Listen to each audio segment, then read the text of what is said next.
ध्यान देना। देखो चैप्टर 7 इसका बेसिक अगर जान जाओ ना बहुत मजा आएगा। अगर बेसिक नहीं जो बच्चा जानता है और वो भी डीपली, उसके लिए भारी होता है। देखो इसमें क्या कहता है, जो चैप्टर 7 है इसका चैप्टर का नाम है त्रिकोण मिति समीकरण और व्यापक हल। इसमें दो तरह का तुमसे सवाल किया जाता है। पहला कह देता है मुख्य मान निकालिए। मुख्य मान कहो, इसको प्रधान मान भी कहा जाता है, प्रधान मान। और दूसरा नंबर में कह देता है हल कीजिए या व्यापक हल कीजिए या व्यापक हल बताइए। इस समीकरण में और व्यापक हल, जब ये जो चैप्टर है इसमें दो ही तरह का मान पूछता है, मुख्य मान या प्रधान मान कहिए, हल या व्यापक हल। मुख्य मान किसको कहा जाता है ये जान लो। 0 डिग्री से लेकर मुख्य मान या प्रधान मान लेस देन 360 डिग्री से कम, यानी 0 डिग्री से लेकर 360 से कम के बीच में ही इसका मान निकालना होगा। 360 डिग्री के अंदर अगर ये मान आता है तो ये मुख्य मान कहलाता है। अगर 360 से ज़्यादा हो जाए या 0 डिग्री से कम हो जाए यानी माइनस में आ जाए तो ये मुख्य मान नहीं होगा। समझ में आ गया। प्रधान मान सॉरी हल या व्यापक हल।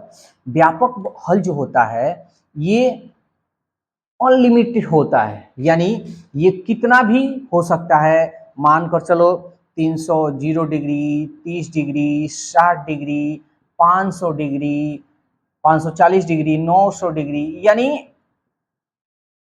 ये अनंत तक होता है, इसमें कोई लिमिट नहीं होता है। तो बस यही दोनों में डिफरेंस है और यही दोनों का इसमें खेल है। समझ में आया। व्यापक हल अनलिमिट होगा, इसका कोई लिमिट नहीं होगा, कहां से कहां तक निकालना है, ठीक है। और इसका 0 डिग्री से लेकर 360 डिग्री से कम तक इसका मान निकालना होता है। समझ में। मुख्य मान या प्रधान मान ज्ञात कीजिए। जब कहेगा तब भी हम यूज करेंगे, अन्यथा जो हल होता है वही। तब मुख्य मान और प्रधान मान निकालने के लिए ये टेबल याद होनी चाहिए। पहले जो होता है अल्फा होता है, दूसरका में होता है पाई माइनस अल्फा, तीसरका में होता है पाई प्लस अल्फा और चौथा में होता है 2 पाई प्लस अल्फा। 2 प्लस नहीं माइनस। अच्छा, अभी अगर हम यहाँ प्लस दे देते तो क्या दिक्कत होता। दिक्कत ये हो जाता कि 200 या पाई का मतलब 180, 360 होगा ना, 18 में 36, 360 से ज्यादा। तो 360 से ज्यादा मुख्य मान प्रधान मान थोड़े होता है, 360 से कम होता है, इसलिए यहाँ हमारा क्या होगा माइनस होगा। याद करने का ट्रिक कंसेप्ट, हम जानते हैं कि ये 180 होता है, सॉरी 90 होता है। ये प्रथम पाद है तो प्रथम पाद में सब प्लस होता है तो खाली अल्फा ही रहेगा। हाई जो होता है 180 से कम ना होता है जी, तो 180 से कम होता है तो पाई का मतलब 180 और माइनस अल्फा 180 से कम है ना जी। हाई जो होता है 180 से ज्यादा होता है, तो इसलिए पाई प्लस अल्फा। याद करने का बस कॉन्सेप्ट बता रहे हैं, है ना। हाई जो होता है ये 90, 90, 180, 270। हाई जो होता है, हाई जो 270 लिखा नहीं जाता कि पाई के रूप में लिखना है। ये जो होता है 360 से कम होता है, 360 से ज्यादा तो इसमें आ जाएगा, तो 360 से कम तो कम होगा तो माइनस में रखा जाएगा, तो 2 पाई माइनस अल्फा। समझ में आया। इसको हम फर्स्ट चतुर्थांश कहते हैं, इसको द्वितीय चतुर्थांश बोलते हैं, इसको तृतीय चतुर्थांश कहते हैं, इसको चतुर्थ चतुर्थांश कहते हैं। समझ में आया? कोई दिक्कत? तो मुख्य मान निकालने के लिए इसका हमको यूज करना होगा, लेकिन जब हल कहेगा व्यापक हल निकालिए तो इसका यूज नहीं करना। समझ में आया? ठीक है, इसको भी नोट कर लो। देखो अब इसका यूज कहां करना है, जब कहेगा हल करे या व्यापक हल करे, या बस इसी दो तरीका से पूछेगा, हल करें या व्यापक हल करें, तभी इस तरह का फॉर्मूला का हम यूज करेंगे। अब समझते हैं, जब तुम्हारा क्वेश्चन इस तरह का हो, कह देगा साइन थीटा इक्वल टू 0, या कह देगा कि sine theta cos theta equal to 0, यानी साइन थीटा बराबर 0 हो तो सीधा हम लगाएंगे थीटा बराबर एन पाई। ठीक है, ये फॉर्मूला हमारा आ गया। थीटा बराबर क्या लगाएंगे? एन पाई। यहां एन क्या है तो कह रहा है एन बिलोंग्स टू जेड, यानी एन जो है, एन का जितना मान होगा वो जेड वाला होगा। जेड किसको कहेंगे? पूर्णांक संख्या को। अब पूर्णांक संख्या किस में होता है? प्लस माइनस 1 में। Plus minus 1, plus minus 2, plus minus n, plus में भी होता है और माइनस में भी होता है। समझ में आया? Next, cos theta equal to अगर 0 रहे तो सीधा फॉर्मूला हम लगाएंगे theta equal to 2n plus 1 pi by 2। अब कोमा लगा देंगे कि n बिलोंग्स टू जेड, यानी n का जो भी मान है वो सब पूर्णांक संख्या है। पूर्णांक संख्या प्लस माइनस दोनों में होता है, ठीक है ना, बाटा में नहीं, खाली plus minus 1 plus minus 2। Tan theta equal to 0 दे दे तो हम सीधा लिखेंगे थीटा बराबर n pi, n belongs to I. I कहो या जेड कहो, बात एक ही हुआ। आई मतलब इंटीजर, यानी पूर्णांक को इंग्लिश में, पूर्णांक को इंग्लिश में इंटीजर कहते हैं। आप पूर्णांक को जेड से सूचित करते हैं। समझ में आया? यही फर्क है। थीटा इक्वल टू एन पाई। अब मेरे ख्याल से याद हो गया, साइन थीटा इक्वल टू 0 तो theta equal to n pi, cos theta equal to 0 तो theta equal to 2n plus 1 into pi by 2, n belongs to Z. ठीक है, tan थीटा इक्वल टू 0 तो सीधा साइन थीटा वाला लिख देना, theta equal to n pi, n belongs to Z या I. याद हो गया ये? अब इसका यूज करेंगे जब sine theta equal to sine alpha हो जाए। अभी क्वेश्चन बताएंगे तो क्लियर करेंगे। तो सीधा लिखेंगे theta equal to n pi plus minus 1 के power n into alpha, n belongs to Z, यानी n पूर्णांक हो गया, तब n का जो मान है प्लस में भी होगा और माइनस में भी होगा। Clear? cos theta equal to cos alpha, था theta equal to 2n pi plus minus alpha, n belongs to Z. Alpha क्या है? यहां जो मान आएगा ना, 30 डिग्री, 20 डिग्री, 40 डिग्री, 50 डिग्री, वही मान यहां रख देना है। कोई दिक्कत? tan theta equal to tan alpha, तो theta equal to n pi plus alpha, n belongs to Z. Clear?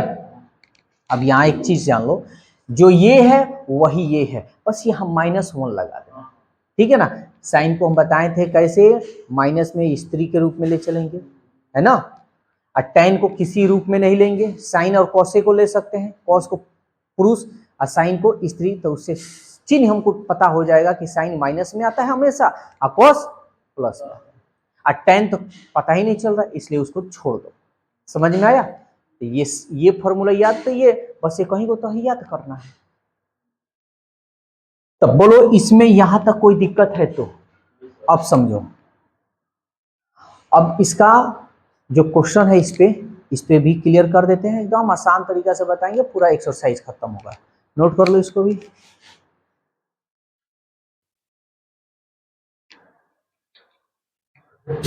अब देखो ये क्वेश्चन है, क्वेश्चन क्या कह रहा है, पहले ये क्या कह रहा है, क्या करना है, हल करना है, मुख्य मान तो नहीं ज्ञात करना है। तो जब मुख्य मान नहीं ज्ञात करना है तो जो टेबल बनाए थे इसका यूज नहीं करेंगे। ठीक है, तो हम जो अभी फॉर्मूला बताए हैं, 3 गो इधर 3 गो इधर, वो वाला यूज करेंगे। चलो काम करते हैं। ध्यान से समझना है, एकदम आसान तरीका, साइन थीटा। माइनस है, इसको साइड में रखने दो। अच्छा एक बात बताओ, यहाँ साइन है ना, तो साइन में 1 कितना डिग्री का मान होता है? 90। तो 90 में लिख दें पाई, यानी पाई मतलब 180। कितना से भाग दे कि 90 आए? 2 से। यहां तक कोई दिक्कत? ठीक है। हमको क्या करना है, ये माइनस को हटाना है। तो माइनस को हटाने के लिए क्या हम इसको ऐसे नहीं लिख सकते हैं? साइन, ये माइनस है, इसको अंदर लिख सकते हैं। आप समझते हैं? हम ये जानते हैं sine minus theta, sine minus theta क्या होता है? माइनस साइन थीटा होता है।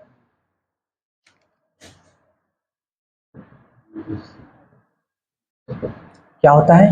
माइनस साइन थीटा होता है। फॉर्मूला बताए थे, तो इस पे हमारा हो गया। अब हमारा ये क्वेश्चन बन गया है।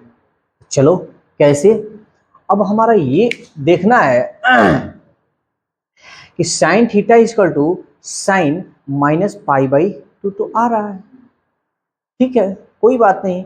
अब ये इतना आ रहा है, तो sine theta equal to sine alpha का एक फॉर्मूला हम अभी जस्ट लिखवाए हैं। Sine theta equal to sine alpha लिखवाए है ना।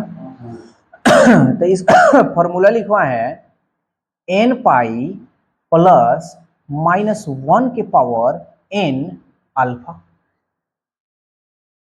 यही लिखवा है। और कोमा देकर लगा दिए कि n बिलोंग्स टू जेड, कोई बात नहीं। Sine theta equal to sine alpha है, यही ना हमारा अल्फा का मान हो गया। तो चलो निकालते हैं। इसलिए theta equal to n pi plus minus 1 के पावर n, और यहां लिखते हैं अल्फा, लेकिन अल्फा की जगह पर हम क्या लगाएंगे? माइनस पाई बाई 2, समझ में आया? Comma n belongs to Z, यहीं तक हम अपना आंसर छोड़ सकते हैं। एक और बात ध्यान से समझना, इसका आंसर यही नहीं आएगा, बहुत कुछ आएगा। कैसे आएगा तो समझाते हैं। अच्छा यहां तुम माइनस पाई बाई 2 का मान इतना तुम ला दिए, माइनस 1 ला दिए, ठीक है, कोई बात नहीं। हमारा ये मान आया ना। अब तुम इसमें थीटा का जो मान आएगा, देखो क्या क्या आएगा। हम मान लेते हैं 1 रखते हैं, n की जगह पर क्या रखेंगे? 1। तो एक में पाई से करेंगे तब पाई, और n की जगह पर 1 रखेंगे। n कौन सी संख्या है? विषम, तब माइनस ही में ना आएगा, तो माइनस प्लस माइनस हो जाएगा। और ये माइनस है तो minus minus plus, pi by तो 2 पाई और एगो पाई 3 पाई बाई 2। तो तुम्हारा जो आंसर होगा, ये ना लिखकर तुम ये भी लिख सकते हो। मतलब अगर भैया हम बात बता रहे हैं भैया, ये आसान तो हम भी जानते हैं, समझ में आया? यही आंसर नहीं होगा, और भी आंसर होगा, तुम 2 भी रख सकते हो। तो इसका आंसर यहाँ घबराना मत कि अगर किताब में अगर आंसर नहीं आ रहा है, सपोज दैट, तो घबराना सब मत, ठीक है। उसको अगर लाना है तो तुम 1 रखो, 2 रखो, 3 रखो। अब यहाँ क्या रखे हैं? 1 रखे थे, अब माइनस 1 भी रखकर दिखाते हैं। ये माइनस रखते हैं, तो माइनस क्या हो जाएगा? Minus pi. प्लस है ना, तो प्लस रहने देते। अच्छा ये n के जगह पर माइनस 1 रखे, ध्यान से समझना थोड़ा। n के जगह पर माइनस 1 है ना, अब पावर n, तो माइनस में तो इसको हम पलट देते हैं, तो माइनस 1 के पावर ये हो जाएगा प्लस 1। अब ये किस में हो जाएगा? माइनस में, तो यहाँ हो जाएगा हमारा माइनस। अरे माइनस 1 प्लस माइनस माइनस, अब minus minus plus, pi by 2, तो 2 पाई में से एगो पाई गया माइनस पाई बाई 2, तो हमारा आंसर ये भी हो सकता है। समझ में आ रहा है? तो इसका ऑन लिमिट आंसर होगा। अब क्या कह रहा है उस पर हमको ध्यान देना है। यहाँ कोई दिक्कत? पूरा अच्छी तरह